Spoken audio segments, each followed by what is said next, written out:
How's it going, everybody? Welcome to TheBlueShifting, and welcome to something I've been looking forward to doing for a while now. Real quick, if you're watching this, that's because we had a bit of an issue. Starfield is a bit on hiatus for a few reasons. As some of you probably know, I had computer issues. We're getting them fixed.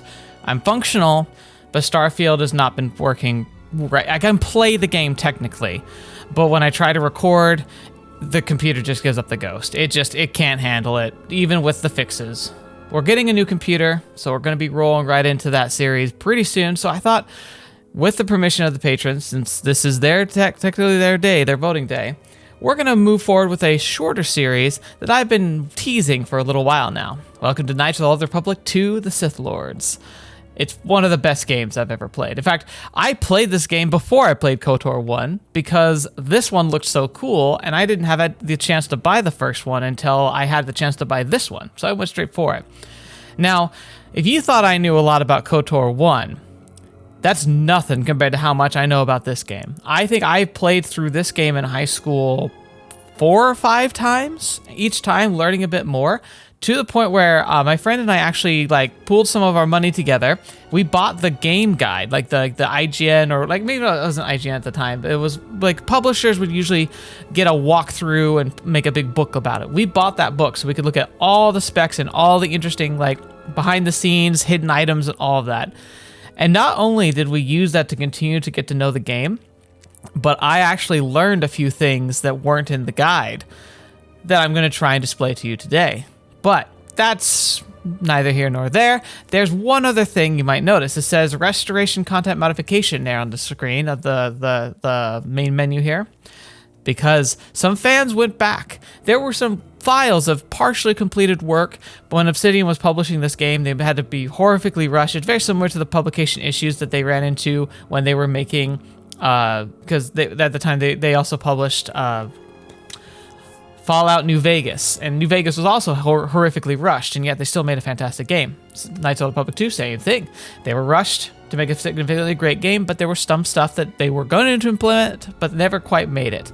Some quest lines that didn't get finished, a location or two that didn't get finished, and some plot hooks that didn't quite get resolved properly.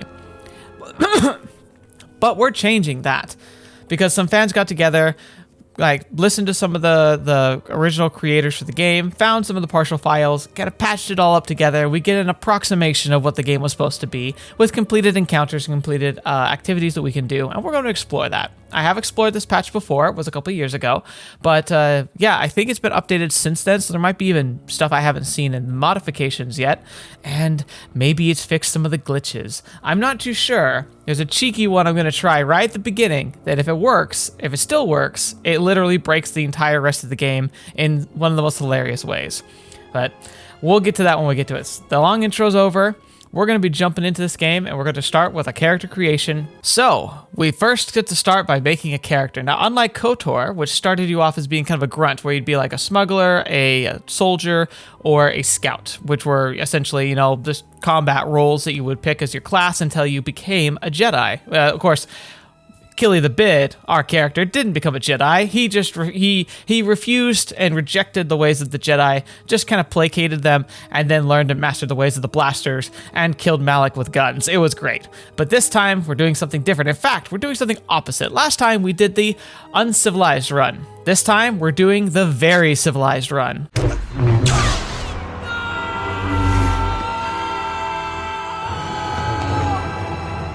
In which I'm going to say we are only using Jedi stuff. And of course, we have to start by building our character. So I'm going to be building the character that's going to become the most terrifying Force user in the galaxy. I want to introduce you to Joan of Arclight. So we are playing a Jedi counselor here. So the gimmick of this one is the opposite of the uncivilized run, where we didn't touch a lightsaber unless we were literally forced to, including in the finale with Malak in the cinematic. I used a lightsaber even though he literally never equipped it before. But otherwise, he used just guns, and I tried to maximize a character that could utilize just pistols and become better than a Jedi, and by gosh, we did it. So, I'm now doing the opposite. We're going to be doing a playthrough of Joan of Arclight, who's going to be a master of the Force and is going to rely only on Force techniques to get herself through the battles. She'll probably hold a lightsaber when she can, but the goal is to only that's just essentially going to be a disco light. I'm not going to even use it, and I'm considering not even equipping one. Well, anyway, here's our stats. We have like no strength. Instead, I have a high wisdom, decent charisma, and dexterity, and everything else is pretty much a dump stat. The reasons for being, wisdom is the most important role for using force powers. It gives you the most force points, it regenerates your force faster, and it makes it harder to resist your force powers. Charisma needs to be decently up because, unlike Killy the Bid, she's going to be talking her way through a lot of problems and trying to resolve things rather peacefully. Killy the Bid was a bit of a scoundrel through and through. Joan of Arclight is going to be a lot more like the name counterpart that she's based on, Joan of Arc, where she's going to be somebody who, tries to lead and inspire others, willing to fight when necessary, but probably going to be trying to be more of a peacekeeper. So it may not be as chaotic as the last run, but there's a couple reasons why I'm going for a build like this, which will become clear as we continue on. But for now, let's hit play, start the cinematics, and get started with this story. A long time ago in a galaxy far, far away. I love those lines. I'm going to mute this because it's not going to be okay with kosher. So enjoy whatever I'm putting on now, but I'm going to read the text scrawl. The Sith Lords. It is a perilous time for the galaxy. A brutal civil war has all but destroyed the Jedi Order, leaving the ailing Republic on the verge of collapse. This is following up right after the events of the first game. Amid the turmoil, the evil Sith have spread across the galaxy, hunting down and destroying the remaining Jedi Knights. It's interesting, considering we won last time, doesn't sound so great, does it? Narrowly escaping a deadly Sith ambush, the last known Jedi clings to life aboard a battered freighter near the ravaged world of Peragus. Yes. Da, da, da, da, da, da.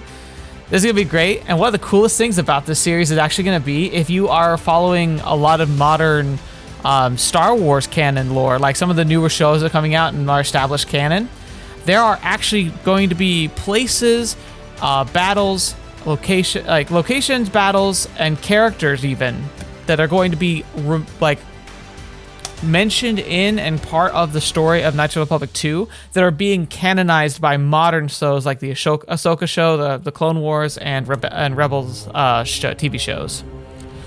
Oh, it's the Ebon Hawk. It's not doing so good. It's not looking so hot. Oh, maybe a little too hot, unfortunately.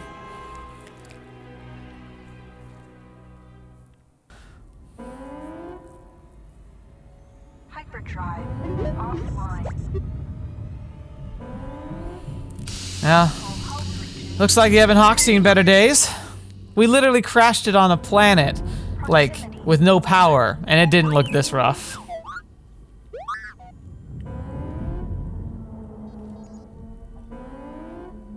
And it's old friend T3M4. The Ebon Hawk is adrift in space after a terrible battle. Most of its crew are dead or dying. You lie in the medical room in critical condition. You won't survive long without medical attention. The hyperdrive is damaged. Main power must be restored in order to bring the engines online and dock with the nearby Peragus mining station for much-needed repairs. Your fate and that of the Ebon Hawk depend upon T3M4, a lone astromech droid. Return to this location at any time to skip the prologue. Now, there's really not much to gain story-wise. This intro really is just going to teach you what buttons do what items do what, how to interact with the game. It updates a few of the game's systems, but they're systems I'm very familiar with. And besides that, there's not a whole lot of plot that gets updated on here. All you really learn is that T3M4 works through the ship, makes some solid repairs, finds another astromech droid that he kind of brings into his fold, and then just as they fix the ship enough that it can make a fly and automatically fly to dock with a nearby mining station, something comes out from a sealed door, and the last thing we see is T3 getting blasted. And so yeah, we're going to go ahead and skip the prologue because other than that, there's really not much there. And we'll jump right to the actual game.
And with that, we're in.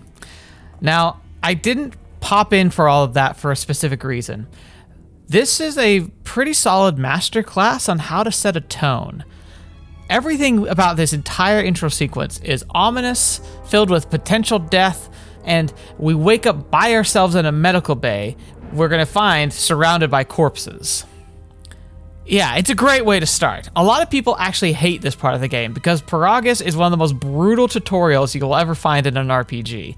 Like, that's probably not entirely true for considering like all the JRPGs that are out there. Like, a lot of them can be really brutal too, but especially for a Western developed game, this place was a nightmare, and it's still gonna be challenging. I imagine if there's any point in the game where I'm gonna struggle, it's actually going to be here. After we get off the station, it really becomes a lot more manageable, but we're starting off so limited and so low power, it's going to be a bit of a challenge. Now, I'm going to go and reset some of the game settings real quick, kind of adjust sound levels, and then we're going to jump right into it. But for now, I'll be right back. So while it's really loud in here, even with like the turned down settings, like here we're going to see like, so these guys here in the tanks, and we can learn a little bit about our tank.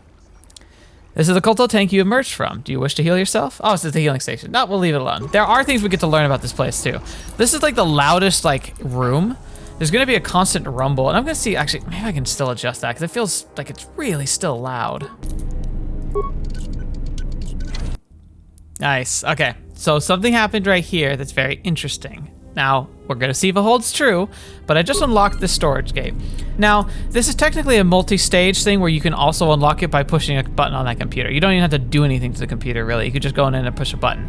But I walked up to it and hacked it. Now, here's the thing that's really interesting. If you look at my skills here, skill rank and security 1. It's not even a class skill. I don't have much access to it. It costs 2 points, skill points, to put 1 rank into security. Having at least 1 rank, it lets me actually do security stuff. And then you can see I get a bonus from like my stats. So I have a total of 2. There's an interesting thing. In the core game, there was a fascinating glitch that my friend and I found. You see, it turns out that if you put 1 rank in security, just 1, whether it's a class skill or not, if you keep it at 1 and you never touch it again, it enters this really weird kind of null space where most checks are based on a D20 system, just like D&D. In fact, if you play D&D 3.5, the game system, or Pathfinder, the first Pathfinder, the game mechanics running in the background of this game are almost identical. It's a lot more closely related to D&D 3.5, but still, if you play at any D&D, it'll be very similar. Similar names, similar functions, similar types of dice rolls, including like a D20 randomization die. Normally, you have to do those checks against everything, you know? Makes sense. You got a skill, you got to make a check, you roll a 20, you see how you do. For some reason, though, there's a glitch with the security one. Because whilst normally skill checks scale with you as you level up and progress through the game. Like, further along you get the game, the harder the checks are going to be. So a security check here is going to be relatively low, probably like an 8 or a 10. You know, something fairly easy to hit. But at the end game, we're looking at skill checks that are probably going to be closer to like 20, 30. You know, like if you don't have some dedication to a skill, you probably can't pass it no matter how hard you try. However, if you have 1 rank in security, for whatever reason, for the rest of the game, you can unlock everything except for like 3 specific locks that you just can't unlock unless you have like a maxed out skill. Why? I don't know. It's some kind of feedback loop into the bug system, but for whatever reason, I'm probably going to go through this entire game and I'm going to be able to unlock everything. And what should happen is I go up to a door and I try and unlock it, and it'll come back and it'll say, quote, skill too low. Because it either says skill too low or impossible. Impossible means literally can't be done. Like, no matter how skillful you are, you can't do it. Skill too low simply means you rolled low. Now, oftentimes, as long as you're not in battle, you can re-roll those skill checks a couple times. There's usually a point where it just says, like, no, you can't, or the check's so high, it just says, like, you're not going to be able to do this. But if you have 1 rank in security, and you get the skill too low, you can just keep trying and then it'll work. I think it's because it just waits until you roll like a natural 20, and for some reason, it'll just always work. But because you can just do that, if you roll a natural 20, you automatically succeed. It means that as long as you can just fiddle with it and you're willing to click a few times, you can unlock everything in the game. You never need to put another point in security again. So yeah, we're gonna unlock literally every lockable container except for like the few exceptions. It's brilliant and horrifically stupid. And it looks like the update, like the post Development update did not fix it. Now here's another thing too. They added crafting to this game. So I just got chemicals. You can use chemicals at workstations to make like healing items. So like you can do these tutorials. We're not going to do that. Use a lab station. So I can go through, I can make a retinal combat implement that makes it immune to critical hits. Wow, fetch. I didn't realize I could actually make that right off the rip. And you need a constitution of 14. I don't think I have that. So, oh yeah, I have the treat injury to do it, but I don't have the constitution. So I could make that, but I couldn't wear it, which is sad because immunity to critical hits is pretty nice, especially at level 1. Other than that, I could make antidotes or med packs. I'm doing okay. I don't need them, but yeah, you can see you got the crafting, and then you can make upgrades and stuff. So you can actually really customize your build in this game as opposed to the first game where everything had like 4 components you could do. Now, medical logs.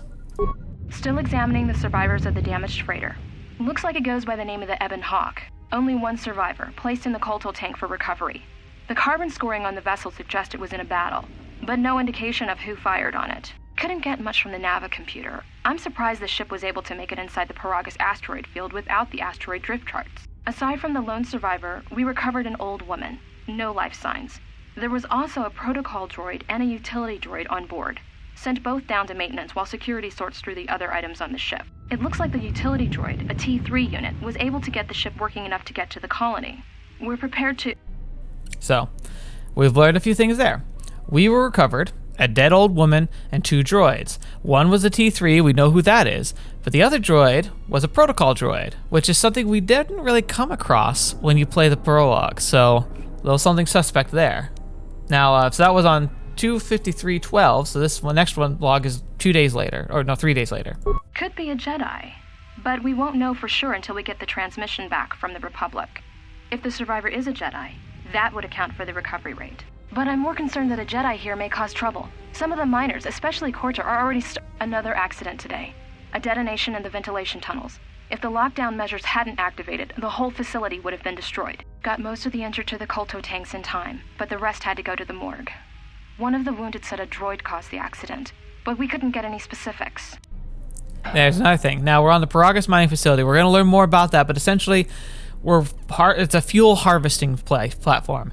And the fuel here is horrifically unstable. So they had an accident, and if the lockdown procedures hadn't engaged, it literally would have blown up the entire mining facility. So great place to work, right?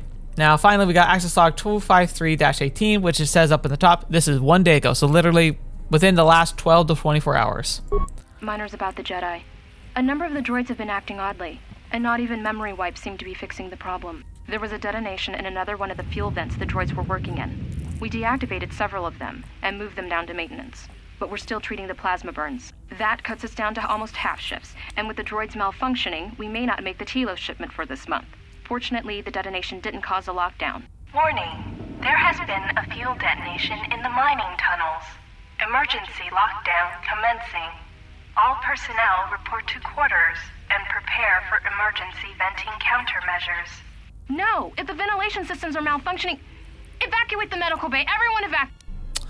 So, things aren't going so well here. We show up.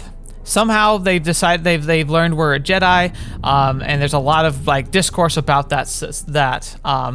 Droids started acting up, lots of explosions, many injured, and then some kind of venting issue. Now, let's see if there's anything else here. Let's patient life signs. Patient 1, 2, 4, and 5 deceased. Patient 3 recovering. All right, so let's access the medical logs.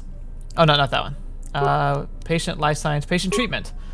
All right, all subjects being treated for severe plasma burns. Last treatment request resulted in death for all subjects except patient number 3, who was reduced to minimal life signs. So somebody put in they gave us some kind of treatment that literally killed everybody but me. Treat injury, check the last treatment request. A lethal dose of sedative was administered to all tanks, including 3. But there's no record of who ordered the treatment. Attempt to track the treatment request with 1 spike. We don't have any spikes, so we can't do that. We can possibly come back later. All right, so motor blade function. See, I can do this like activate camera, access the unlock the door to the morgue. You access the medical inventory, which is the door I already unlocked on my own. But we'll unlock the door to the morgue. There we go. Now we can get on. Underwear, Joan of Arclight. Here we go. Now see here, that's the corpse of the woman that was on the Ebon Hawk. We didn't really interact with her. Even in the prologue, you don't. You just kind of like ride past her and make note of her. And then you have this. Plasma torch. Now, this is the only weapon I'm going to equip until we get a lightsaber. Reason being, you have to equip this thing. And if you don't use it at all, literally, I don't think you can survive Peragus. But remember, I'm making a build that's going to be essentially force powers only. Like, she'll hold a lightsaber, but she's probably only ever going to hit people with it as a deterrent until she gets her force powers back. But the plasma torch is going to be our pseudo lightsaber and the only weapon I'm allowed to equip no matter what I find throughout the rest of this prologue. Look at that corpse. She's looking pretty lively. The corpse we're looking at's not looking so great, though. Find what you're looking for amongst the dead? I thought you were dead. Close to death. Yes, closer than I'd like. You have the smell of the KOTOR tank about you. How do you feel? Let me see. A little disoriented. Was it your voice I heard in the KOTOR tank? Yes, I had hoped as much. I slept here too long and could not awaken. It may be I reached out unconsciously, and your mind must have been a willing one. Or perhaps you have been trained for such things. No, here's the thing. So interesting conversation. This lady's speaking in like jibber jabber, so you can touch minds and feign death. Who are you? I am Kreia, and I am your rescuer, as you are mine. Tell me, do you recall what happened? Last thing I remember, I was aboard a Republic ship, the Harbinger. What happened to it? Your ship was attacked. You were the only survivor. A result of your Jedi training, no doubt. This is interesting because, here, we don't really know anything about our own character's past, and that's for a purpose. There's a reason for that. Obviously, our character knows. Unlike the first game where there was a lot of amnesia stuff going on, this one doesn't have that. But we have a choice here about how vague we want to be about our past. But we do know that we were trained, and we can either try and deny that, or we can admit to it. And I'm going to go with the middle option, which is I am no longer a member of the Jedi Order. And that's because I already know our story. Your stance, your walk tells me you are a Jedi. Your walk is heavy. You carry something that weighs you down. Let's see. Let's deal with the now. What is this place? I do not know. I was removed from the events of the world as I slept. A survey of the surroundings may provide the answers we seek. The ship we arrived in, the Ebon Hawk, must still be in this place. We should recover it and leave. And that's interesting, because remember, the last we learned, Killy the Bid, a.k.a. Revan, was the last one with the Ebon Hawk. She knows what the Ebon Hawk is, and many other people would. It's kind of like the Millennium Falcon of this time period, where last time it was just kind of like a freighter that was really fast, but now it's associated with the person who essentially decided the war between Jedi and Sith, and who was at one point the leader of the Sith army.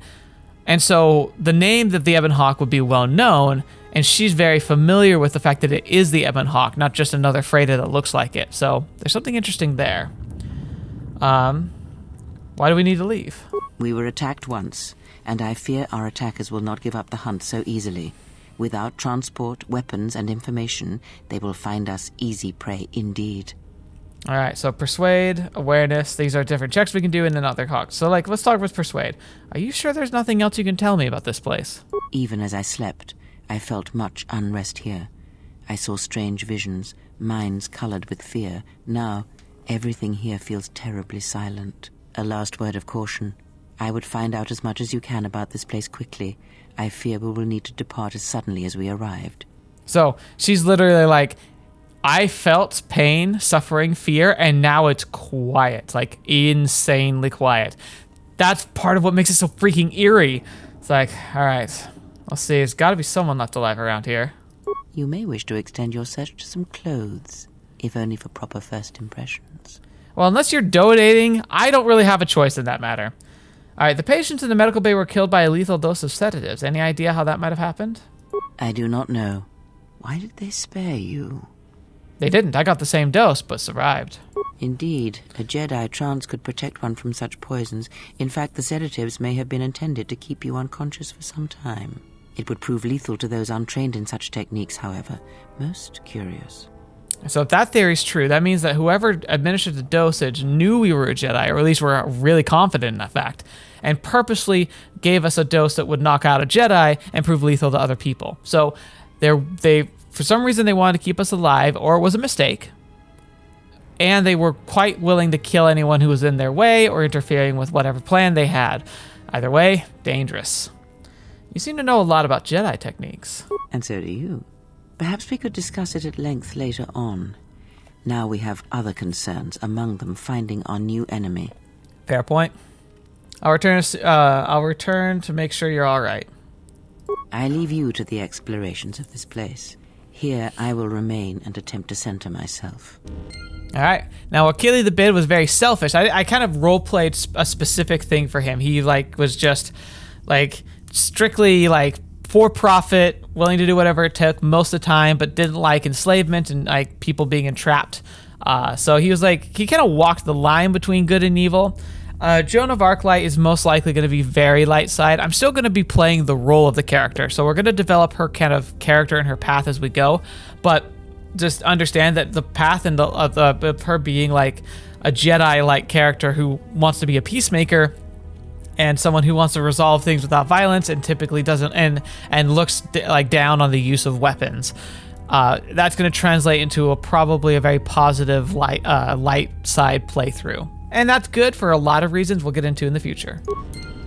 But taking first steps on the path of the light side, heroic acts and charitable responses will elevate you further, bring you more in touch with the light side of the Force and higher mysteries. Cruel or selfless actions will reverse this, causing you to fall to the dark side. Now, this thing, in the first game, there really wasn't much besides just the kind of feel and look of your character that these choices made. In this game, it has actual game impact. There are certain conversations and endings that are limited to certain light side or dark side. There's even items that are restricted to either light or dark side, and there's even a powerful set of robes and equipment that's limited to a neutral character. So you have to be somewhere close to the middle, which is really interesting because that's hard to play through. You have to really be keeping track and micromanaging all your choices. So I found it very unappealing because it started becoming a game of numbers rather than a game of character. But yeah, so just know light side, dark side, much more important in this game. All right, now we got our first thing. We got the plasma torch. It's a weapon, so we are going to go ahead and equip it because we need it. Oh, look at that. It's our pseudo lightsaber. We're going to be very friendly with this device. And I gotta admit, it's a bit innocuous. If you didn't know this thing was designed to literally cut through carbon steel like a welding torch, it looks a little sus. But hey, it's all right. We're all good. So now I see here, we can't security this door because it'll say impossible. But we can bash. Well, if I did miss a door, there we go. See, when I can't hit a stationary door, she's gonna struggle. Joan of Arclight is not gonna be great at doing any kind of fighting, which unfortunately we have to do through a lot of this intro because we don't have force powers yet. All right, here's some corpses. Whatever cutter. Now that's like a vibro weapon, much better than our current device. However, I can't use it. I'm restricted to lightsaber Jedi weapons only, and then this pseudo lightsaber. So yeah, that's fun. There's an enemy damaged mining droid. Now, so there's different attacks. It's very similar to the setup of the first game. If you watch the first game, you'll see it's very similar, but it's more dynamic because you can actually cue your attacks a lot better, and it's responsive to it.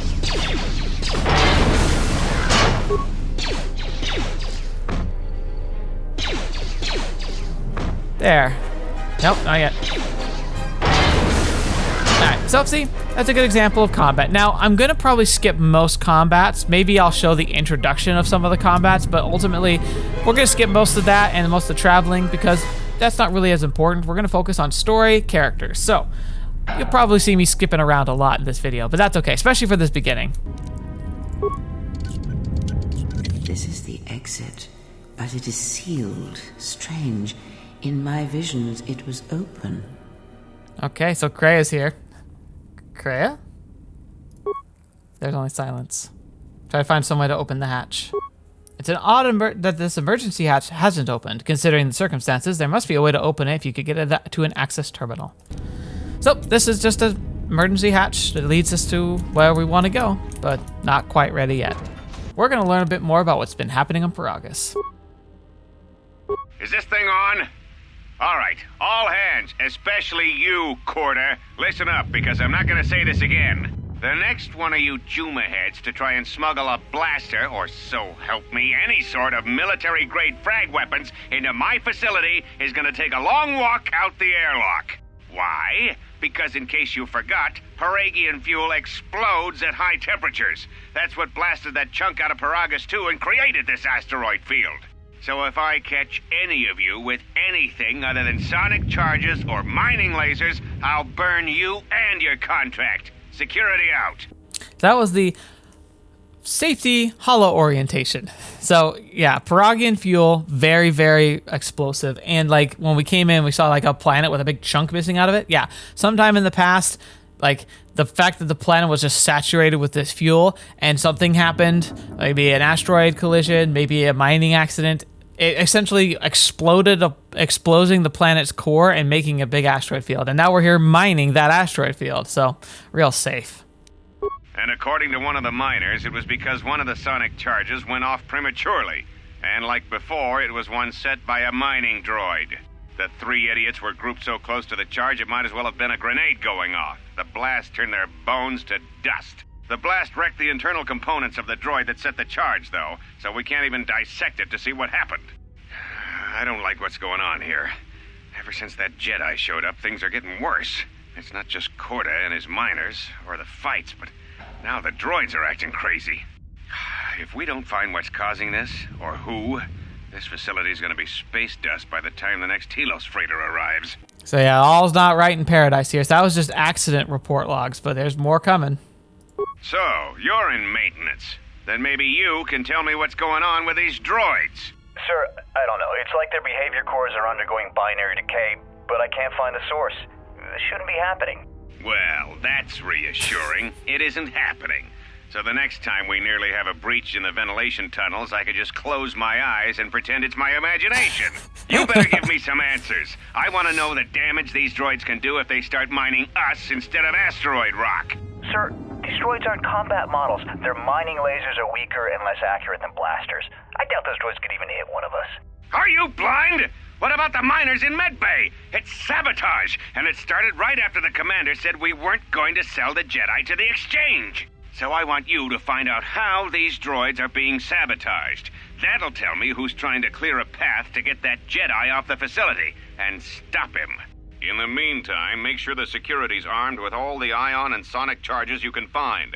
If those droids start coming after me, I'm gonna need more than low-grade mining lasers to take them down. Clear? Yes, sir.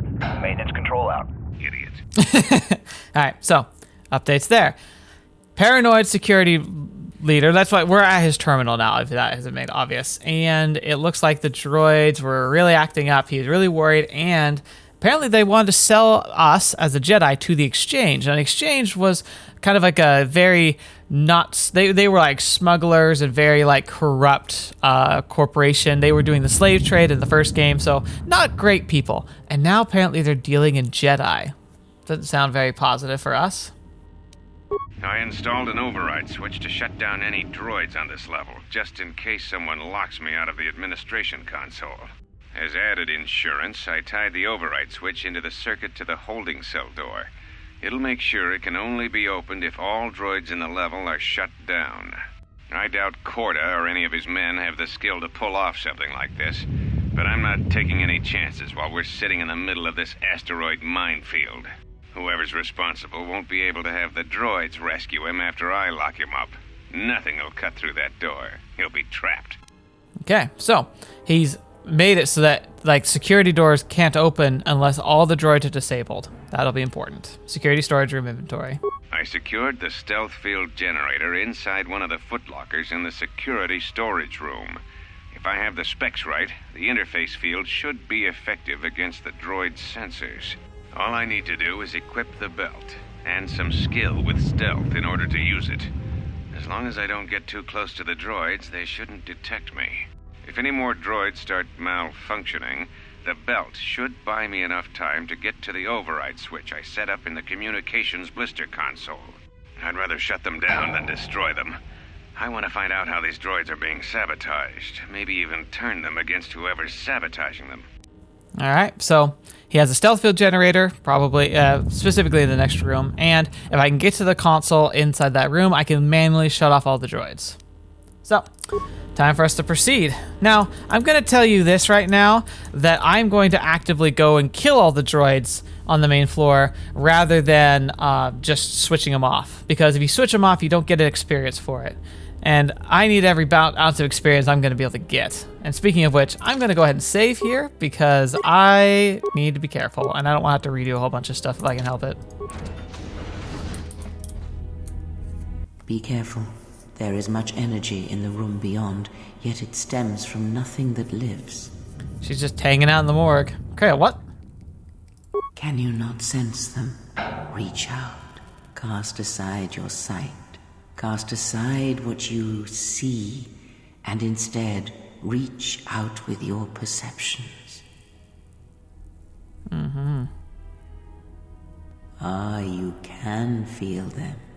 The droids you cannot perceive, but the small oscillations of energy, that you can feel, echoing outwards. With Chris' help, you've gained the passive precognition power. When this power is triggered, you should save your game.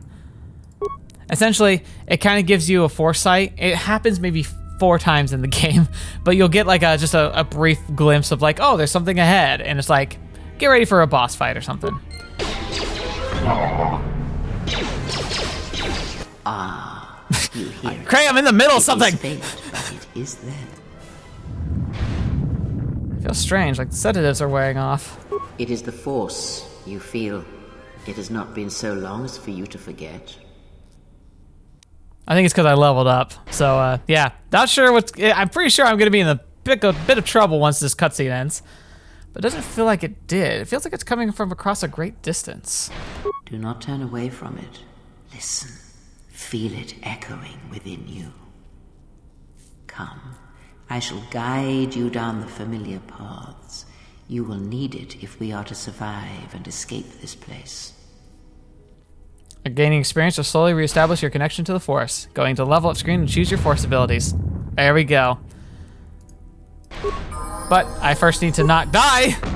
We're gonna start with Stun Droid. Bit metagamey, but it's definitely the power that's most useful for like the next solid just tons of time. All right, now I'm gonna say something interesting. Now here, normally if you play a male character, you walk inside, there's a character inside a holding cell here, and he makes this really snarky, like wannabe Han Solo type characters, like kickback. But if you're a female character like we are now, we get a much more interesting dialogue. Beyond this door, someone yet lives. Be mindful. His thoughts are difficult to read. But you have nothing to fear from this one, and he might yet prove useful. Alright, last time we really hated Karth. Worst character in the game. This is this game's Karth. He's better than Karth, but that's a low bar. Nice outfit. What, you miners change regulation uniforms while I've been in here? Uh-huh, sure, nice. Keep those eyes up here, tell me who you are. Atten Rand. Excuse me if I don't shake hands, the field only causes mild electrical burns. Care to explain why you're locked up?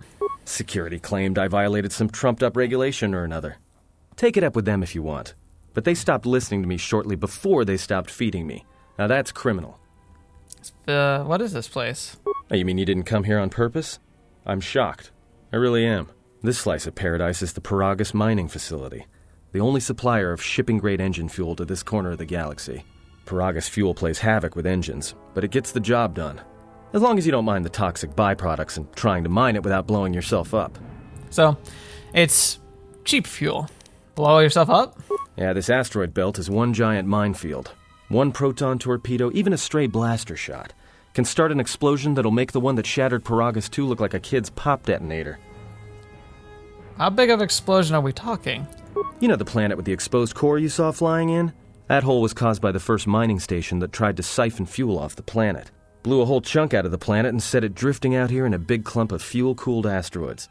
So the miners drill the asteroids now, not the planet's surface. That's why they don't allow blasters here.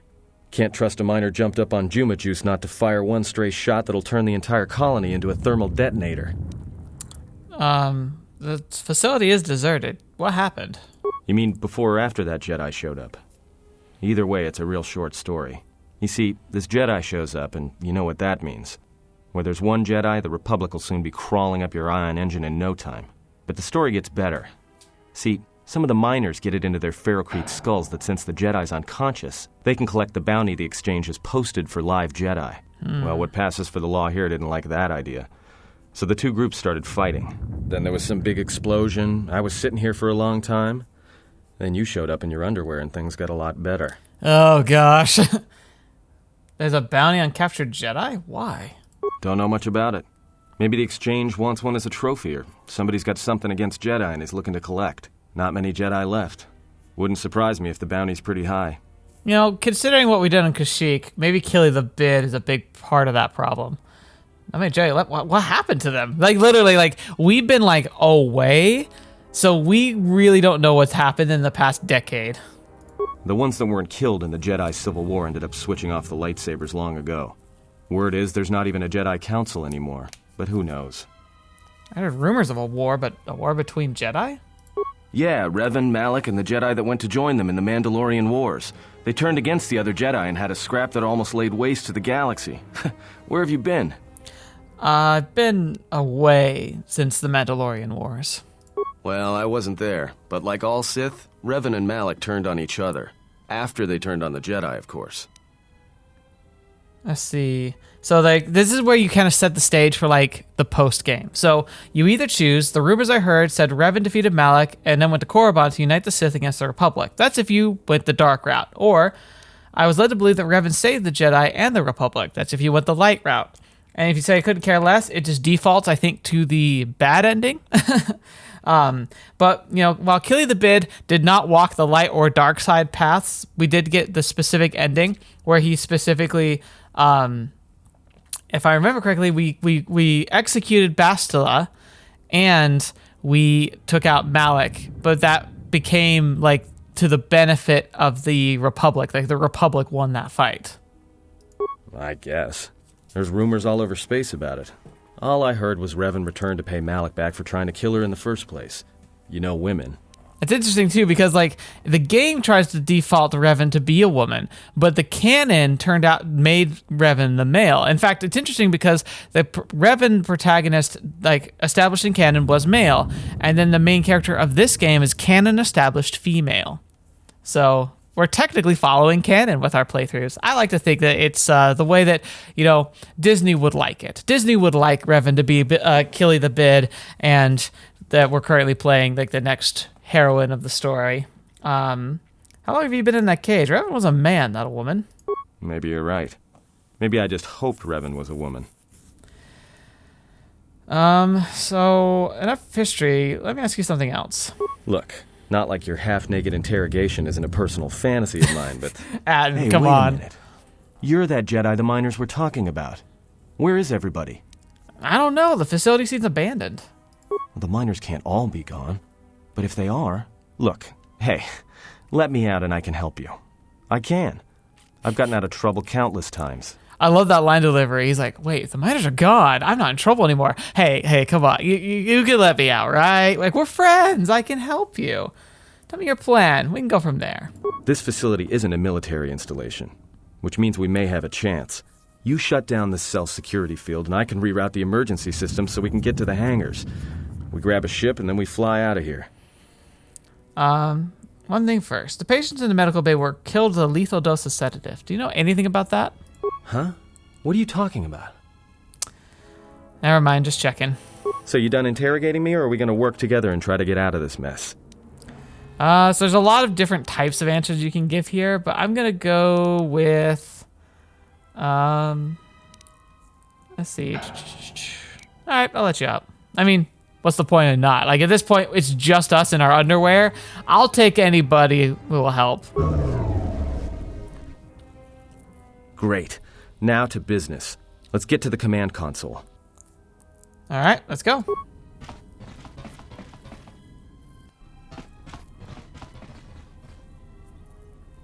All right, here we are. Now this console is set on automatic hail. You may have heard it when you came in. I wasn't hearing drift much. Charts are constantly being updated, so it sends out a transmission to incoming vessels so they don't get crushed into space dust.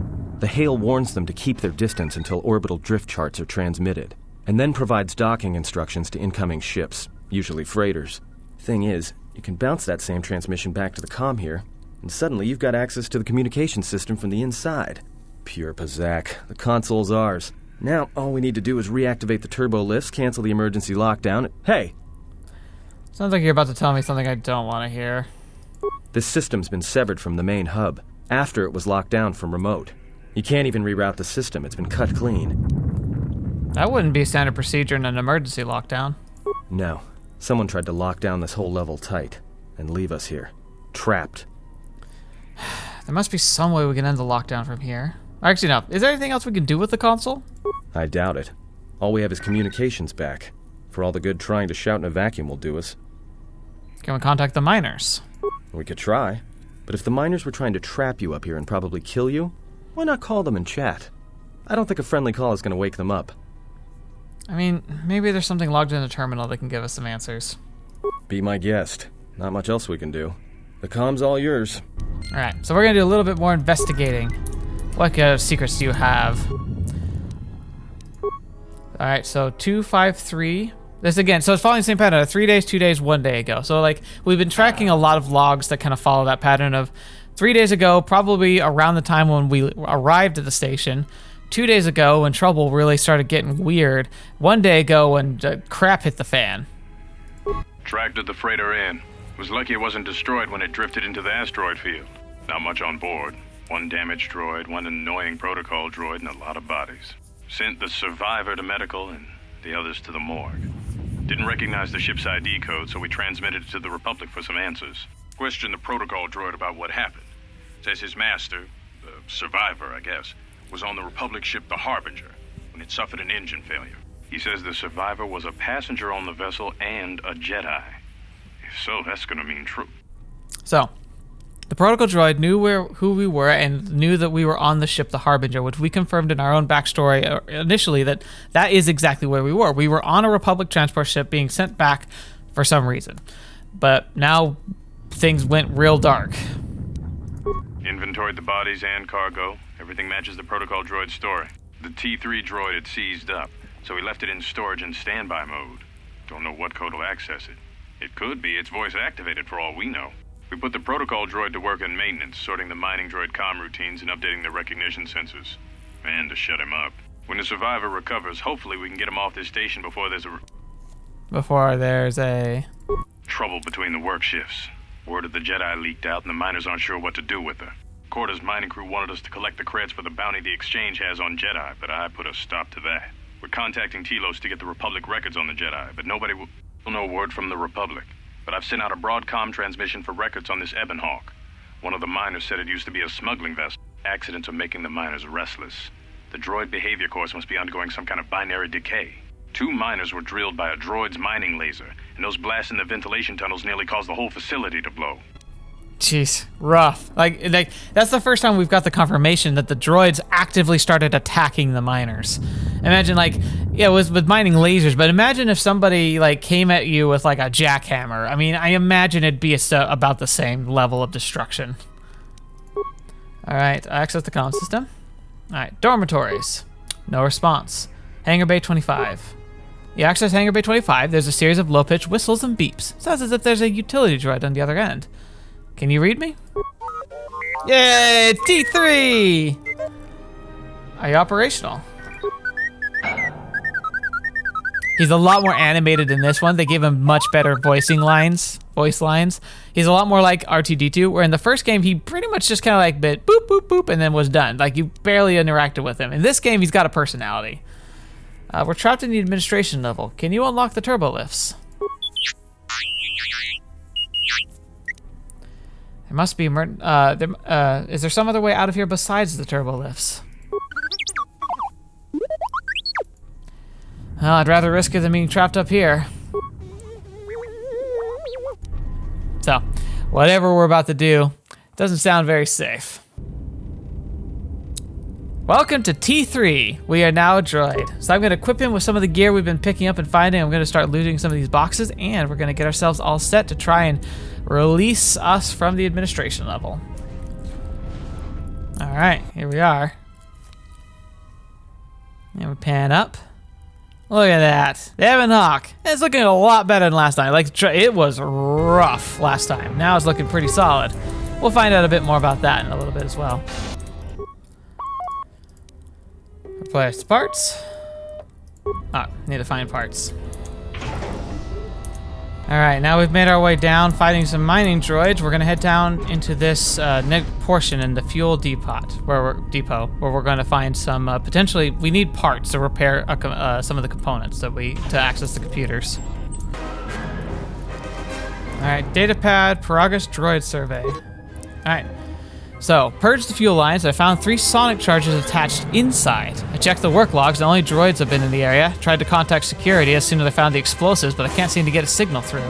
I removed the remote detonators. I'll keep the explosives on me until I can put them a secure hold in the hangar. So, this guy's working down here, and he, gets a weird reading inside these passages, which are this is how they connect the ships and they send fuel down here, and then they have these access bridges in here, of course, you know. So they sent explosive fuel through here.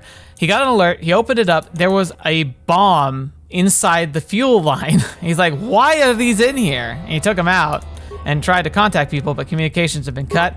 And it sounds like he didn't make it out. But now we know. I also think, if I remember correctly, we got... Did we get the mines? Yeah, deadly sonic mines. So these things are really, really strong. But that's what he recovered from in here. But now we got the parts we need, and having those mines, we get to do something a little cheeky that you might not know about. All right, now we got our part. We're going to repair the console, and I'm going to show you kind of a neat little workaround. Replace the part. All right, access emergency control commands. Run a diagnostic on the damaged subsystems. Well, actually, no, we'll wait for that. I think I don't want to do that later. So, access the hangar logs. Access docking and takeoff procedures.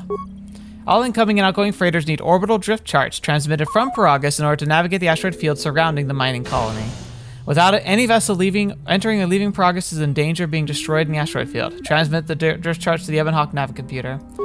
Download error, access denied, Ebon Hawk navicomputer locked. You can't download the charts to the Ebon Hawk because someone has encrypted the navicomputer. You'll need to find a way to get them on board the Ebon Hawk when you're ready for takeoff. Let's look at the hangar logs. Docking and takeoff procedures. Oh, we already got that. Alright, so this is the days, 3 to 1 days, or something along those lines, right? Contraband. A lot of cargo from the Jedi's freighter is being stored in the secure cargo hold until we can pass it through the quarantine checks.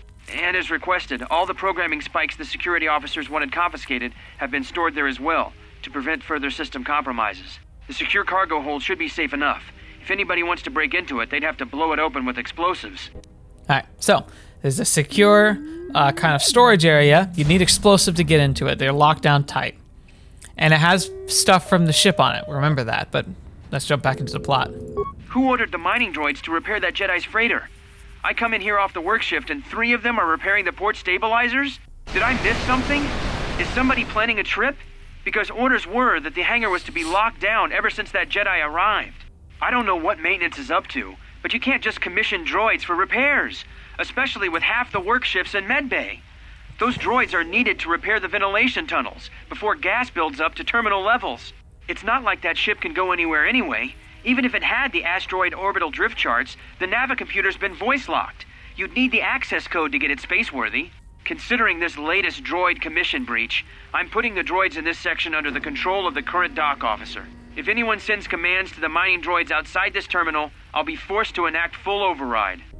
Okay, so the mining droids repaired the ship, which is crazy. Looks like those droids got the vessel working again, even with all the damage it had taken. The maintenance officer still won't admit ordering them to fix it, though. Regardless, still no luck accessing the navicomputer. It's been voice-locked, maybe by one of the corpses we found on the ship, like the old woman. If so, that ship isn't going anywhere, unless we rip out the navicomputer and put in a new one, if we even had one to spare. The only reason someone would lock their navicomputer is to hide their astrogation charts. Someone didn't want us to know where that ship was going, or where it had been. Only smugglers do that, or someone with something to hide. That Jedi's got a lot of questions to answer. That's a very important plot point that's not going to be very, like, you have to dig to try and figure out the answer to that unless you wait till the very end of the game. But just remember that for the rest of the game, the playthrough, the navicomputer is locked, and it was locked most likely to hide where the ship had been. Alright, so anyway, now we can go to camera controls because there's something interesting that's going on here. So we have the hangar, main cargo hold, where we started, secure cargo room. Now here is interesting. This is the stuff that was left on the ship, including the second astromech droid that you recruit and kind of fix in the prologue. Now here's the thing. You can check on his status. A 3CFD appears to have been destroyed many days ago. The motivator still holds a charge, however. At the risk of destroying the containers next to it, it could be overloaded by remote. So you can open the door by making him explode, but you're going to destroy some of the containers in there. If instead you go down to the door, which is down over here, and you use one of these deadly sonic mines, one of the most powerful mines you can even get in the game. One of the coolest functions they did is they said, like, you know, like, bashing doors is fine, but you can also use explosives on doors. It made mines not stupid. I guess the first game, the only thing mines were really useful for were planned, like, super bombs like I did for defeating Malik. In this game, however, you can actually use them for practical uses like this. So, you go to it, you set the mine, you run away, it explodes. Strong enough, it'll open doors.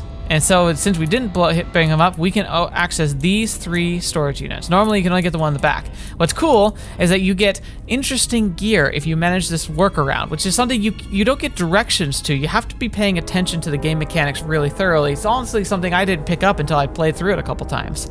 But because of that, they tend to put really fun goodies in here. Usually, you get one really powerful melee weapon of some kind. Usually, it's a special form of melee weapon, and you usually get some kind of more advanced rifle, like an advanced mining laser, or even a blaster rifle. But usually not a blaster rifle. But something in here is going to be pretty fascinating. Let's see what we get. Battle stimulant, Gamorrean gauntlets. That is really strong, and components. And over here, we get credit adrenaline droid flamethrower. Pretty solid, pretty solid. And then back here, we got this.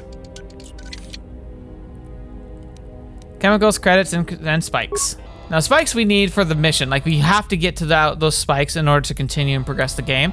Because to open up the next door we have to go through, you need the spikes. But those Gamorrean gauntlets are the really unique, powerful item that we got. Remember I said, I'm surprised we didn't get, I guess we got the vibro cutter, so maybe that kind of counts as our big weapon, but these Gamorrean gauntlets. Physical damage +4, attack modifier -1 when unarmed. So it's harder to hit because they're heavy and clumsy, but they make it, but they also make it so if you're wielding with just your fists, you do more damage. Not super useful for any of the character builds we've got, but they'll be selling for a pretty penny. Alright. So we actually got a really low roll. You can get double-bladed swords or long swords in there, which are much more powerful than anything else you'll find in the game. All right, so we don't want the layout. That's just a map. Unlocking maps using computer spikes is really stupid. It almost never is worth it, especially if you know the game. Access comm systems. Run a diagnostic on the system.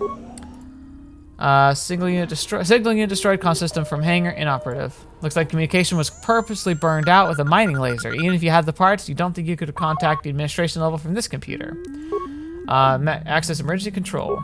Run diagnostic on the damaged systems. Diagnostic running. All emergency subsystems rerouted. Fuel depot terminal. So all systems have been rerouted to a single computer. Access to Peragus emergency subsystems have been rerouted to a fuel depot computer terminal. The connecting circuits have been burned out with a mining laser, preventing remote access. The damage cannot be repaired. You'll need to find the fuel depot terminal to access Peragus emergency systems. So, essentially, somebody rerouted all administrative control about the emergency systems to a single computer, and then physically disconnected that computer from other connection lines. So you can't just kind of co-opt and connect to it. So you have to physically go to the right computer. Check status of emergency subsystems. Lockdown procedures activated. Hangar bay sealed. Fuel depot sealed.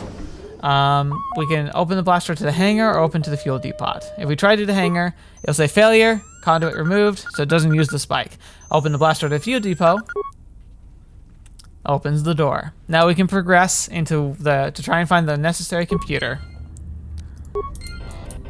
But it won't be easy, and there's going to be a lot of combat. So you're not going to see all of that, but we're going to be playing a pretty big dance of like fight the mining droids. All right, we've made it down to the fuel depot, and down here there's a terminal we can access that should give us access to the emergency subroutines. However, you can already see containment fields are up. Nothing we can do to take these things down. They're essentially like switch them off or nothing. And we head over to this computer, fuel control station. All right, access remote cameras, fuel line sensors. That's something interesting here. You can see what looks like a mine and components. The fuel line deposits fuel into docked ships. Since no ships are currently docked at the Peragus facility, it is sealed. There appears to be some sort of metal casing lying inside the fuel pipe, but you can't make it out. Maintenance level. That's where we were before, so we got components. It's actually, so like we're on that walkway that's right next to it. Entrance to droid maintenance area. Lots of shields there. The droid maintenance area has been sealed by emergency lockdown. However, new programs have been introduced to keep it from opening even if the lockdown is canceled. There's no way to shut down the field that you can see from this terminal, means that anyone inside the facility is effectively cut off from the hangar bay. So there's literally no way to get past those security fields to get into the hangar. But we can call up emergency system schematics. So we can't access anything but open the emergency hatch on the Peragus administration level, which is where we are. All right, and I think that's everything we can do. Call it system log. Within the past day, a series of explosions within the Peragus mining facility have enacted an emergency lockdown. Someone has sliced into the fuel depot computers and created a phantom fuel leak, sealing off the area with force fields to contain the blast. So someone figured out how the systems worked, probably by actually making real detonations occur, and they were able to simulate a fake one. Looks as if someone has been using the lockdown to systematically isolate sections of the facility. All right, good job, T3. I'm proud of you.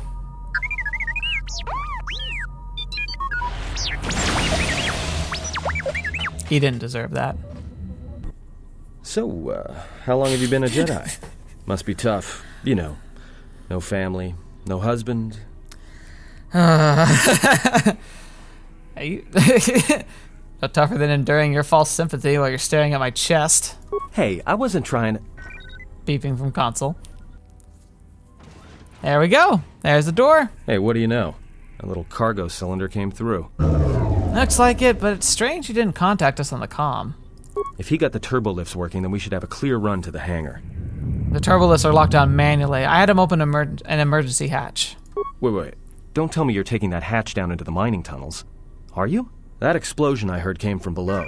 There's probably nothing down there except superheated rock and collapsed blast tunnels. You'd be an idiot to go down there. Well, this idiot is gonna go down there. Maybe but it's the only way out, and it's better I risk my life than yours. You're either really brave or really crazy. Or both. Yes. Alright, I'll try to monitor things from up here. And be careful. The only thing moving down there is likely to be mining droids, so don't be playing hero too hard. Not that I care what happens to you or anything. I just don't want to be trying to get off this rock by myself. He's such a tsundere. It's amazing. Your concern is noted. I'll be going. I'll keep the comm link open. I may be able to guide you through the tunnels from up here. Don't know if the signal will hold if you get too deep, though. You received a comm link. Party members and others may use it to contact you to provide you with information. All right. Now we're off into the mining tunnels where all the death and destruction and explosions have occurred. The only path we can get out of here because everything's been locked down systematically to prevent anybody from being able to access any other part of the facility at all. So yeah, someone's really worked hard to keep us here. But here's the path, and we are now going to descend below into the tunnels. Can you read me? This is... Yeah, there's a lot of static. There's a lot of interference down there, probably caused by that explosion. Still, it looks like there's a route down to the Peragus fuel depot. If the passages haven't collapsed, that explosion knocked out most of the sensors. There should be an emergency crate in the next room. Watch yourself. There's a lot of droid broadcasts in that area, but I can't pin them down. Alright, I'll be careful then. If you detect anything, signal me. Will do. And be careful down there. Alright. First door open, and we have emergency supplies. Look, miner's uniform. Very nice. Not naked anymore. Find the emergency supplies? Yes, it looks like there's some clothes in here. Damn it. It's good to hear it. No sense in running around half naked. It's distracting. I mean, for the droids. But there may be some survey gear and a safety harness inside the crate, too. The miners wear them when staking claims on the asteroids. The survey gear is designed to spot and protect you against sonic mines. And the safety harness can be helpful if you try to disarm them. That's the biggest redeeming quality of Atton. He has some really great voice lines. They kind of fall off after this intro because you get caught up in meeting other people and stuff. But on this platform, especially if you're playing a female character, it's just great. There's also some kind of mining energy shield in the crate. Yeah, it's like a military-issue energy shield, except it's designed to protect the miners against lasers and heat. Should work against the droid mining lasers. It won't last forever, and certainly not against multiple laser hits. But it may buy you some time if you get ambushed by a battalion of droids. All right. Got it. Let's go. Just one more thing. I've narrowed down some of the ID signals, and if the numbers are right, you're sharing those tunnels with a battalion of mining droids. All right, I can handle it. Just guide me out of here. There's got to be some central controller down there. See if you can find a terminal by the main access shaft.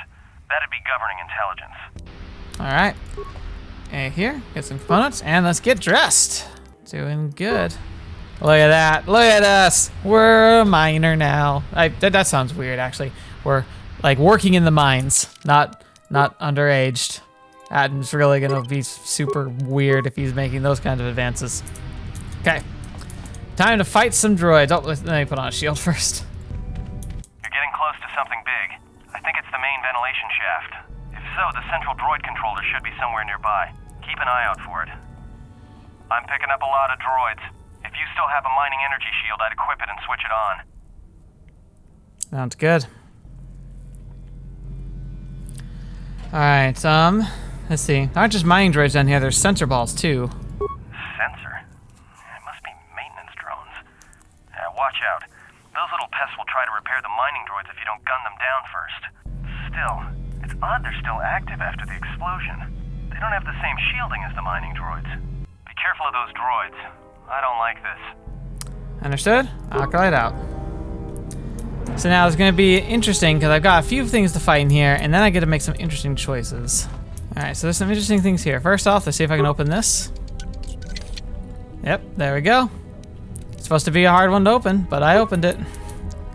Now to the control panel. Alright, so, see, it takes 3 spikes to unlock that cylinder, but like without that stuff. So, let's see, call up droid command functions. See, so I can add droids to the droids so they'll start attacking each other. Cancel all their functions on organics. I can reassign mining droids to mine sealed doors, which can make them open doors for me. But I can check their schematics. The droid schematic looks a mess to you. It's hard separating what the circuit and what's connection feed. You close the schematic. Okay. So if you have computer use, I think you can look at that and you can learn that they see, like, they use thermal imaging for sight. So you can actually raise the temperature, and if you raise the temperature enough, they become blind, which means you can just run around and just stab them. But I'm going to go back to droid commands.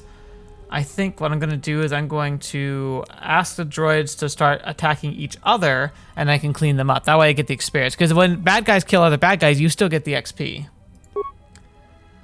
Scramble for override all current commands on the droids. In addition to attacking you, they will also attack other droids. You wish to continue? Continue. Now to go to main functions. Access the fuel containment functions. Actually, let's not do that quite yet. Camera. Emergency hatch. That's where we came from. Hatch to the fuel depot. It's another door. We haven't seen it. Unidentified holocron camera. Work claim 12-34. Everybody here? What's up, Kurta? We're supposed to be sinking fuel siphons into the 3218 asteroid shelf right now. Forget the siphons. You know that survivor they pulled from the freighter?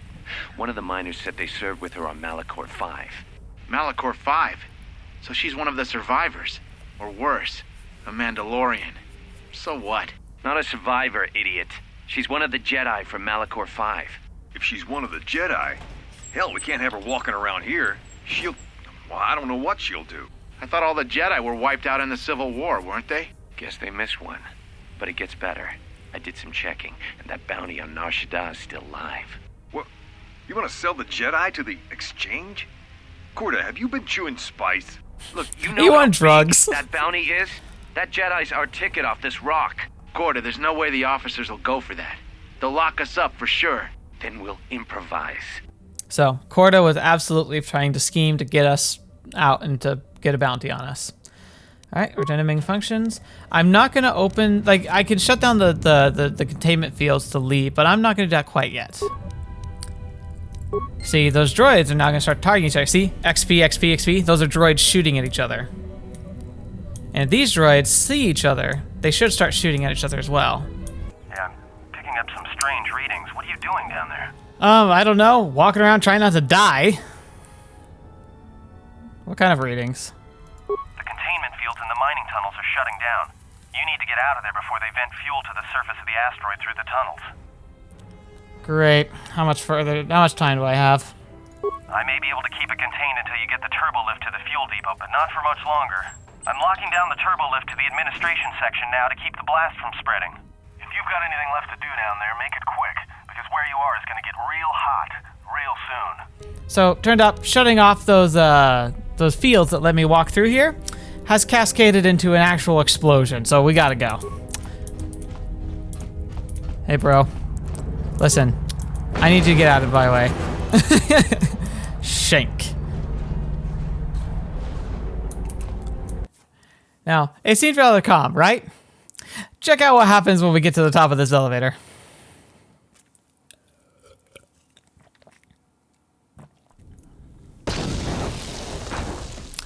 Turned out a bit more Indiana Jonesy. Hello. This guy's probably gonna look a little familiar. We saw him in the security recordings.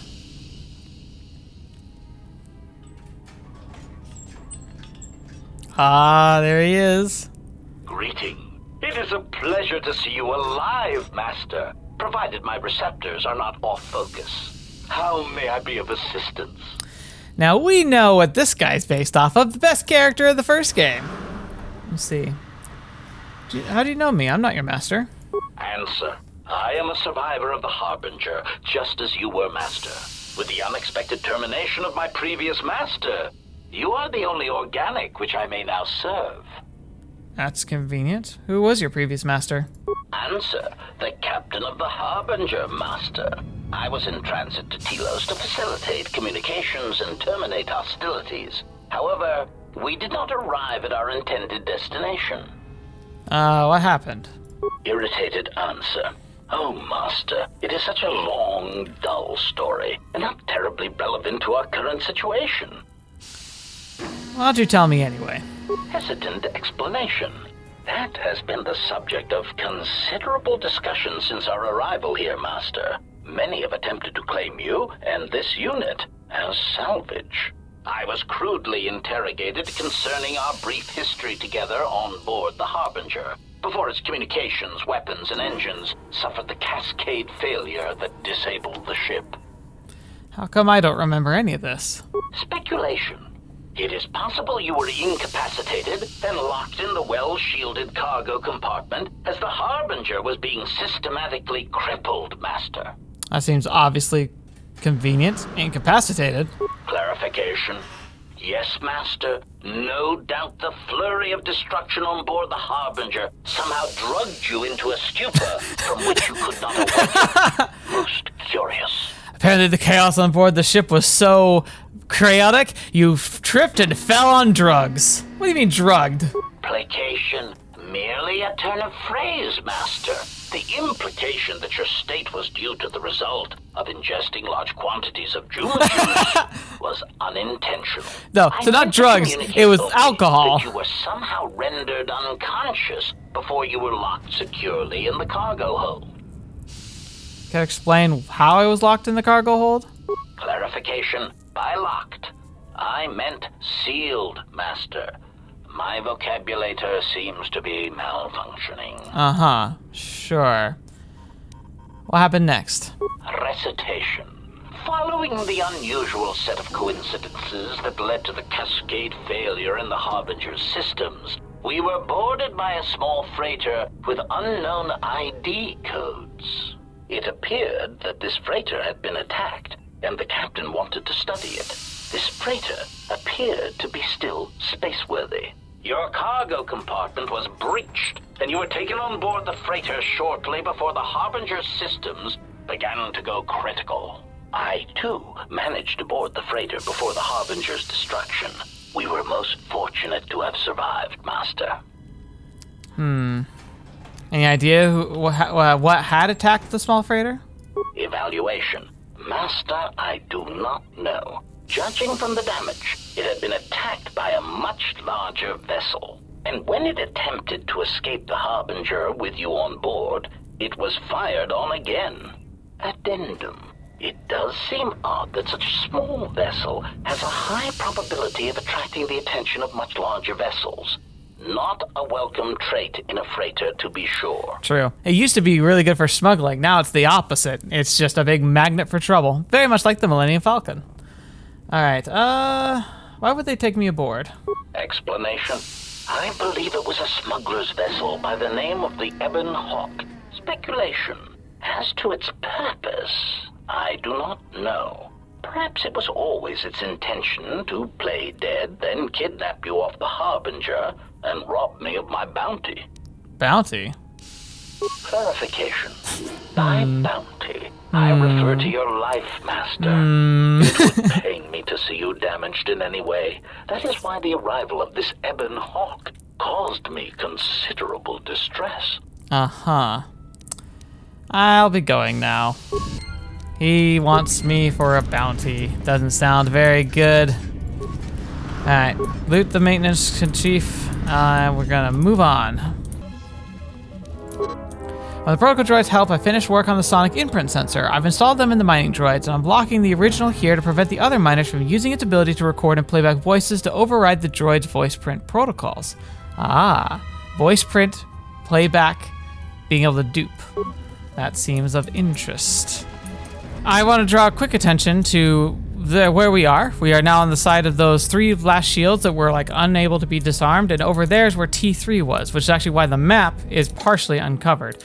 However, we can't get over there, so we have another route we have to go to, which I will slowly discover as I slowly make my way. Oh, actually, you can see here, there's some big droids coming. These boys, the advanced mining droids, they're gonna be fun. So hopefully I don't die. Energy resistance gives you damage reduction. This gives you armor. I think I actually would rather have energy resistance. That's a power I can utilize right now. Yeah, that's helping with the fire a lot.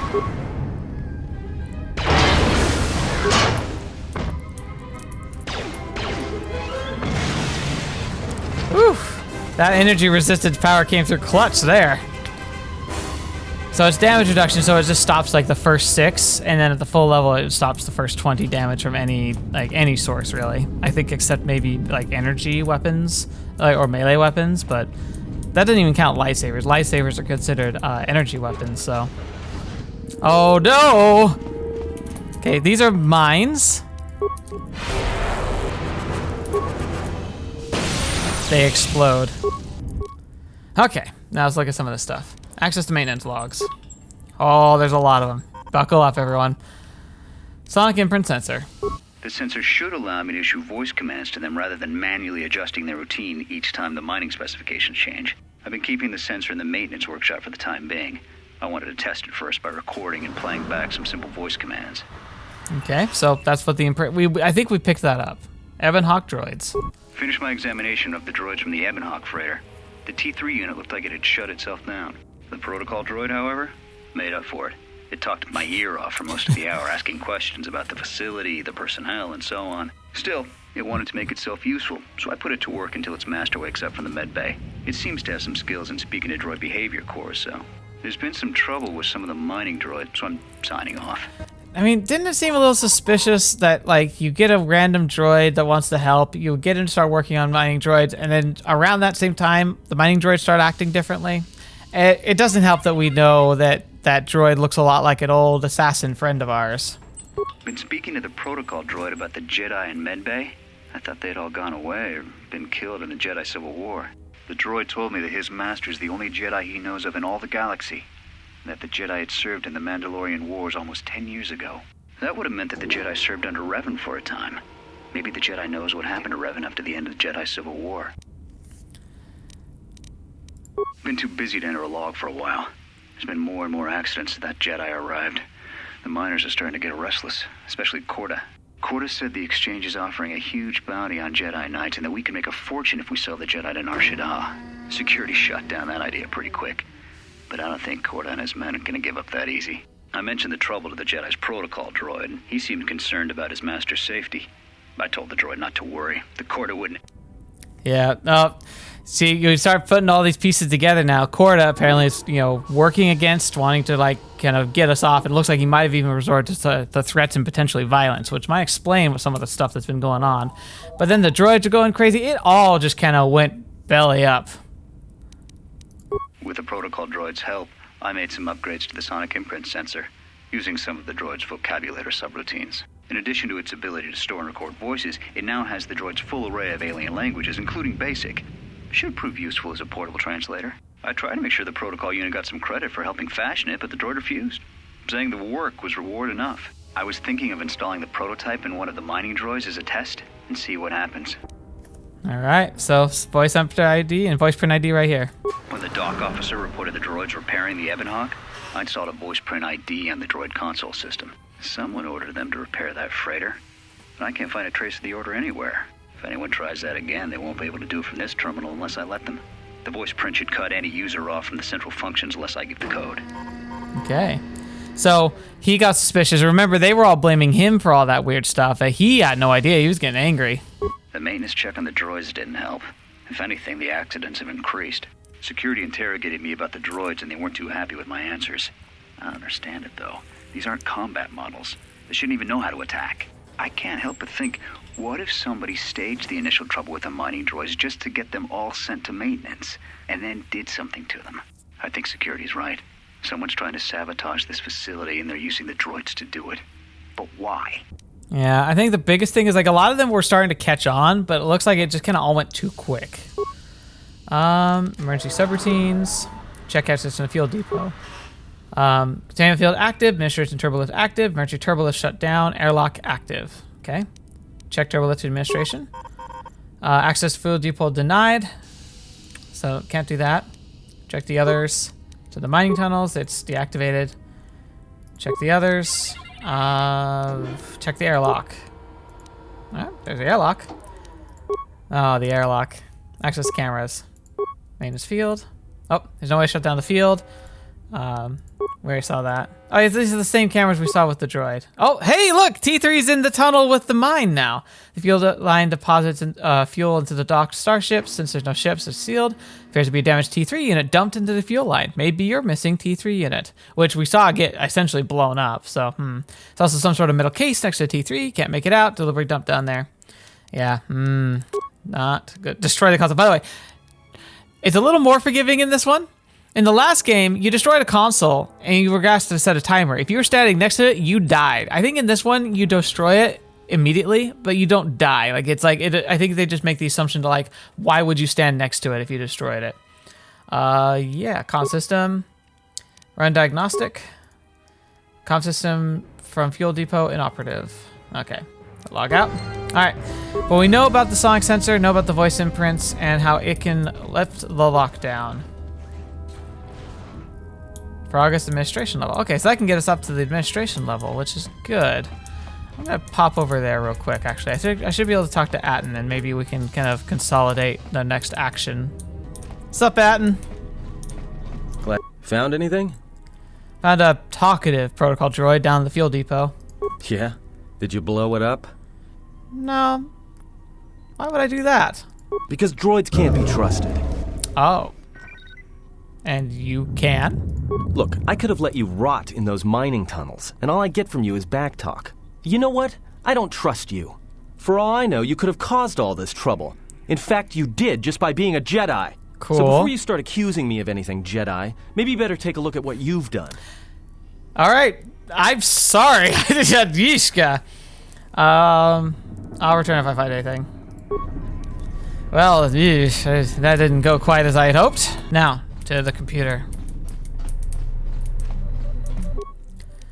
Alright, treatment.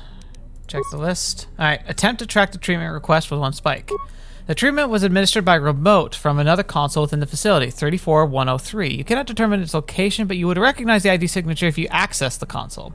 So now we know what computer to look for. At least we would recognize that we found it. So, that's interesting to know. We will now go back to where we were, and we got to figure out how to get to the next portion of the Peragus mining facility, because there's one more section of the ship of the station we need to go to if we want to try and do a full workaround and finally get back to the hangar. Alright, let's check this console. Check the system's ID signature. This computer matches the console signature where the sedative command was issued that killed all the miners in the medical bay. The order was given at this terminal a few minutes before the emergency lockdown took place. Numerous safety overrides were bypassed under the guise of issuing emergency treatment. Furthermore, it appears 2 cameras within the medical bay were linked to this terminal, then locked into place. The camera to the morgue and the camera to the room with the KOTOR tanks. There's no record who issued those commands. Based on the maintenance log of when this voice printing took place, however, it would have to have occurred after the console was voice printed by the maintenance officer. So, potentially the maintenance officer was the one involved in that. But that seems very strange, doesn't it? But we now know a few things. So we've got the sonic imprinter, and maybe we can figure out a way to use it. Oh, by the way, I can also do this with my little mini lightsaber, which is why I call it a mini lightsaber. It can cut through doors. Even blasters struggle to do that. Like, it takes several shots. This thing can do it in 1. All right, let's talk to you. Greeting. It is a pleasure to see you intact, Master. How may I be of assistance? All right, suspiciously friendly dude. I've got a lot of questions for you. Found a T3 unit in one of the fuel pipes. It looks damaged. Alarmed query. Indeed. Master, how is it possible that a T3 unit got dumped in such a place? Like a piece of unwanted garbage? Thoughtful extrapolation. Perhaps it ran afoul of the other droids in this facility and was attacked. Most distressing. It is too bad that there is no way to reach the droid from here, Master. Otherwise, you might be able to determine what happened to it. More questions for you. Of course, Master. How may I be of assistance? Alright, looking for a way into the Peragus hanging bay. Oh yeah, what's the body there? Answer. That is all that remains of the maintenance officer, Master. At the end, he was quite incoherent from the pain, and attempts to facilitate communications with him proved useless. Oh boy. I heard his dying screams as the droids he tended turned on him, mining him like a piece of asteroid rock. How horrifying. Screams. Recitation? Oh yes, Master. The record of his last moments were... 5 droids, burning through the outer door. They're forcing their way into the bay. Please, someone that... Oh no, they're through! Oh, my leg! They're burning through my leg! Oh, stop! Stop, please! Oh gosh, could you imagine? Ugh. Variations in decibel, Master, ranging from frenzied screams to gibbering inarticulate attempts to beg for his life. I have more questions for you. Of course, Alright, I'm looking for a way into the Peragus hangar bay. Pitying answer. Oh, that is unfortunate, Master. The hangar is sealed behind a containment field. It would be impossible to open it. The way he says that is so crazy. What about override codes? Oh, actually, no, how did the T3 unit get through it? Clarifying query. Did the T3 unit go through the door? I regret ignorance of that fact, Master. Although the door could have been opened from the opposite side without much difficulty, a flaw in the emergency lockdown procedure, which the automated systems have most likely corrected. What about the override codes? Answer. Only the Peragus administration officer would have such codes, Master. He sounds so mad. Already been murdered in an unfortunate accident, Then he is trapped in the dormitory section, which has been effectively cut off from the facility by explosives. There must be another way to reach the dormitory. Theory.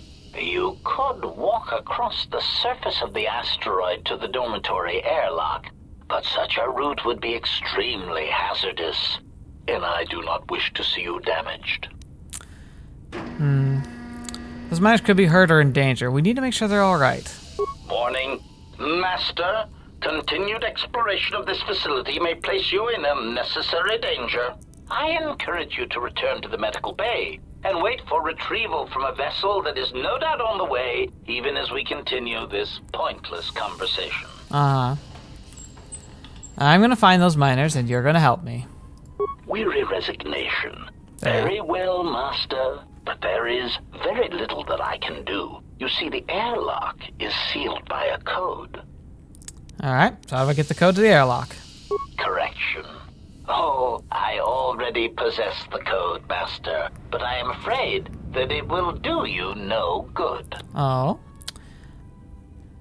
What do you mean? Condescending explanation. Master, Condescending. The console governing the droid maintenance area and the airlock is voice-printed, musing. In the last days of his life, the maintenance officer was quite careful about voice protocols, bordering on paranoid obsession. Conjecture. I suspect once he realized something was wrong in the facility, he voice-locked the droid bay functions. A prudent measure, but in the end, he met the same fate as the rest of the organics. Voice print. They said voice printed. Yeah, we already know this, but we'll let him talk about it. Explanation. Yes, Master. Many consoles have voice recognition sensors built into their systems so that only selected individuals can unlock them. But you already have the code. Condescending explanation. So much condescending. Yes, Master. The code is maintenance control, voice print ID R1B5. But unless the maintenance officer speaks the code, it is useless. Leave condescending out of your speech from now on. You can mimic voices. Can't you speak the code? Objection. Master, to commit such an act would be in violation of the ethics programming most droids are believed to possess. I am afraid there is nothing that can be done.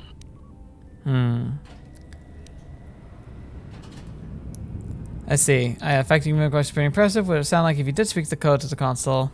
I understand if your limited functionality prevents you from mimicking the maintenance officer's voice accurately. It's okay. Irritated objection. Master, there is nothing wrong with my communications functionality. I will prove it. A recitation. Maintenance control voice print ID R1B5. There. Was that sufficient, Master? Yes, I think that's all I'll need. Confused query. I am sorry, Master. Were you speaking to yourself? No, I'm good. I'll get going now. Yeah. So, we got the voice sensor. We tricked him into essentially saying the code in the proper voice. And so we are now ready to start moving on to the next destination, the dormitories. And I believe we have to access the computer here to unlock lock things. All right, enter voice print code. Maintenance control, voice print ID, R1B5. Beeping from droid console. Open the airlock with the maintenance override. Perfect. Excellent. We're good to go. Now to go and walk on the surface of an asteroid, spinning through an asteroid field that could explode at any second, and where there's things desperately trying to kill us all. Perfect. Now, we get to have a return of an old friend, the Teletubby suit. Hope you're all ready. I'm gonna save just real quick, but yes, this is gonna be great. There it is, the Teletubby suit. But thankfully they fast forwarded it. The animation was so slow in the first game. They heard us and they made it insanely fast, but it also makes it like actually manageable to handle. So now we walk across the outside of the surface of the asteroid, up, and we can make our way to the to the last place that's kind of locked behind us, which is the dormitory, and we're there. We should be able to get the ability to have access to the rest of the Peragus, being able to get off the ship. That's about time. I lost your signal after you left the mining tunnels. Now you're coming in clear. Except I'm picking you up on the exterior of the facility, on the asteroid's surface. That can't be right. Really? Maybe you should look up. Huh? What are you doing out there? I need to reach the miners in the dormitory section. This is the only way to get there. You're crazy, even for a Jedi. Look, you need to get out of there, quick. Something wrong? What little is left of the facility's venting systems have gone active, most likely from the explosions in the mining tunnels. They're venting Peragus fuel deposits into space through the exterior vents, right in your path. Why are the vents placed so close to the exterior scaffolding? That's just it. They're not supposed to be active when the airlock's opened, and not without the safety measures kicking in. The vents look like they've been purposely rerouted to vent the gases to the exterior. And only in the last few minutes. It's almost as if... Someone's still working against us. Now what now? I don't believe this. There's a ship coming in, sending a docking code. I have a bad feeling about this. Oh, there's the line. There's the line.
Well, here we go.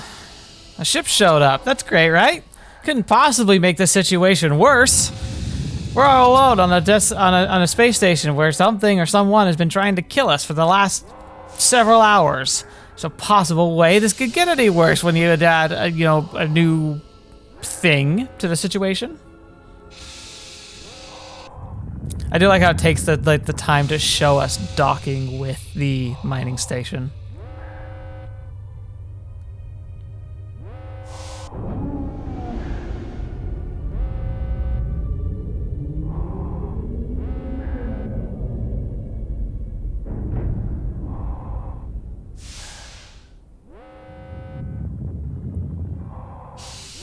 Alright. Well, there we go. Oh. He has come. Uh-oh. What was that? He has come. Run, Teletubby, run! We gotta get out of this place. That's not good. It looks awesome, though. Like, look at that ship. And that's where we're going to end things for today. I wish I could do more. I think I probably could, but I feel like it'd be such a long one because there is a lot of dialogue and lore we kind of talk about. So I was hoping to do Peragus all in one go, but I think we'll just try and stop it here. I do know that it gets cut down a lot on the like talking, especially after we phase past this part. There's going to be a lot less talking, a lot more kind of shuffling off into like just busy work, which a lot of those quite a quests are probably going to cut out. So while next episode's recording session is probably going to be longer, it'll mean we get a lot more done. So I would say there's a good chance that we're going to be making a lot of good progress in the next part. So hopefully you're not too dissuaded from that. Hopefully you've enjoyed this playthrough as much as I have. I certainly have been able to enjoy it. It's really been fun to be able to come back to this game again. And remember, this has been patched. It's got some updates. It's got some like additions to it. The graphics have been enhanced a little bit. Not much, especially in the cutscenes, but you know, yeah, can't control that. And you've also might know I added another mod that kind of stops the stretching, because normally when you put it in widescreen, it was designed for not widescreen. So like it kind of corrects some of the stretching, which is really nice that these the modders have gone through to do that. So thank you so much to them. But thank you so much for your patience here. Like, I really want to do Starfield. I'm looking forward to it, but without that new computer, it would just be so scuffed, it just wouldn't be worth it quite yet. So we'll just do a real quick playthrough of this game, and then we'll jump right to Starfield afterwards, as I promised. So hope you're looking forward to that, because that's going to be a fun playthrough. I'm certainly missing the boat when it comes to everyone else is rushing into Starfield, but I don't really care. I'm going to play the games I want to play, that you guys are interested in me playing on my own timetable, so I hope you look forward to that. Thank you so much for being here. I hope you have a great rest of your day and that you're looking forward to more great content in the future. I'm just glad to be back and posting again, so hopefully you enjoyed. And until the next video you watch me, I've seen me next. I'll see you there.